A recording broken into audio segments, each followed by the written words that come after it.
Hi mga kamis, good afternoon po. Today is my vlogs about cutting the hairs of my husband again. This is the 5th or 6th time this year. So, every 2 months or every month.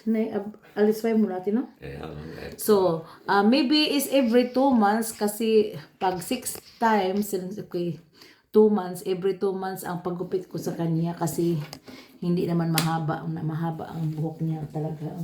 At I will, you have to look us, and I will wear my sunglass, my eyeglass pala, tingnan ka mo, baka, Lisa, was meinen schieben. serious, links, like this. So that is my lulu. Hulo. This is upa on uma. Naligo ako mga kamumis, bago pa naligo kasi nagluto ako ng isda, fish, deluxe fish is very smelly. Smelly. And now, after our lunch, naligo ako kasi bahong isda. At saka ngayon, maggupit na naman. Hindi ako ngayon magtrabaho, kundi sa bukas na kasi mamimili pa ako, mamalingki. Pagkatapos maggawa ako ng biskwit mga kamoys. May doon ako, Thais Happy Sunggimak, yesterday, 2 kilos. And this, tonight, I will not make a star maker. Nagsingin ako kahapon. And now, I'm going to make my biscuit tonight after our dinner. So, pagkatapos nito, I will grocery, mag-einkaufen or mamimili ng pagkain or for before Christmas mga kamoys. Yeah? So now, I will start. So, like this. My husband, my upa, my lulu, lulu. Hello? Isas, short, you know? Short. Kung mating naman kamo is 2 months walang gupit is very long. Tabilong. Oh, hati sarap di ma? Do. Ich nicht. Do nicht? Das Isa. ist fest gemacht. Ani, this is business. So mga kamoy, kalimutan ko pag lang like this.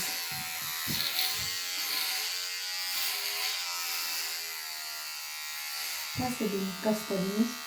Hindi mo kasi. So like this mga kamoy.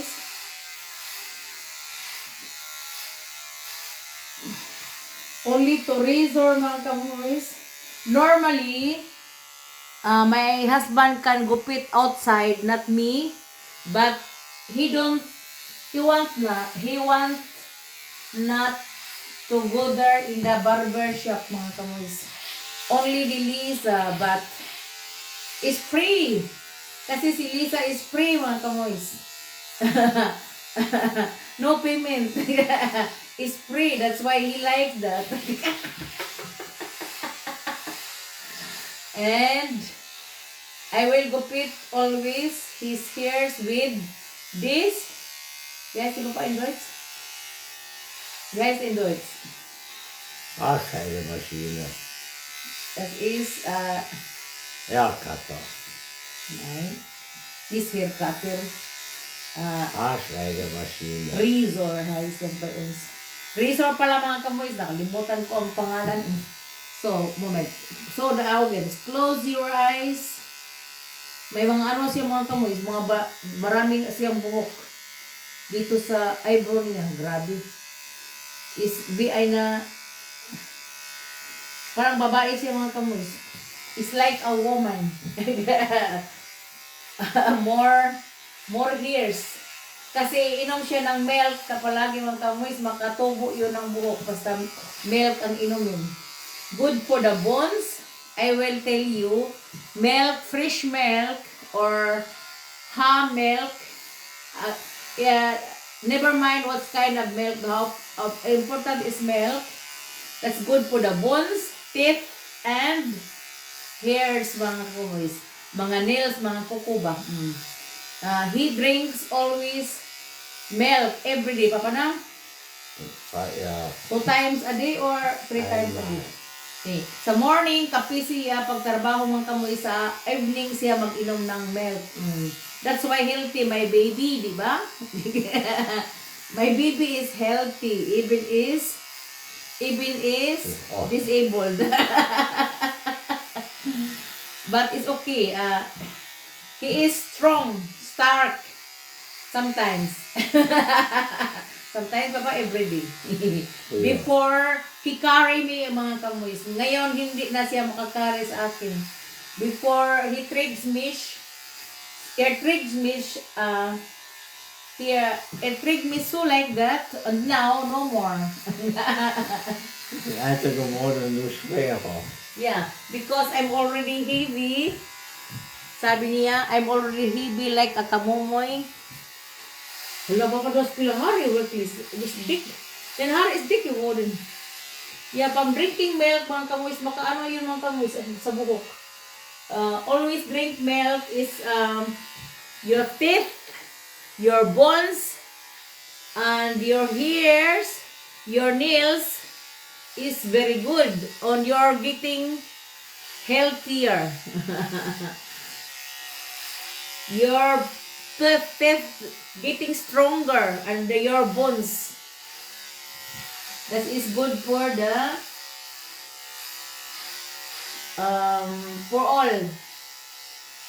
for the body mga kamuis. I'm also drinking milk sometimes. I put in the coffee or in the cornflakes mga kamuis. So ilagay ko sa cornflakes. Mahilig ako sa cornflakes yung may walnuts,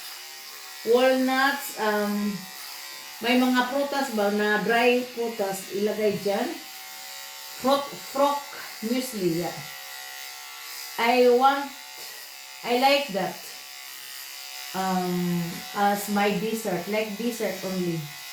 At saka kakain naman ako ng ano.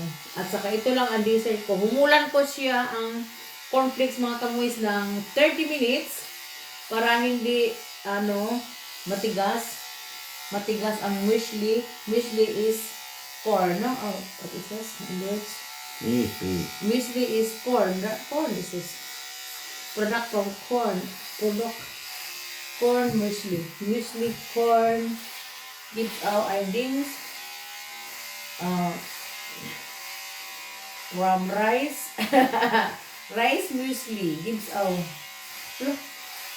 Ito is small. Is this sharp? So deep din na hari. So lang is rasim yan, no? Parang matagal ngayon mga kamuis.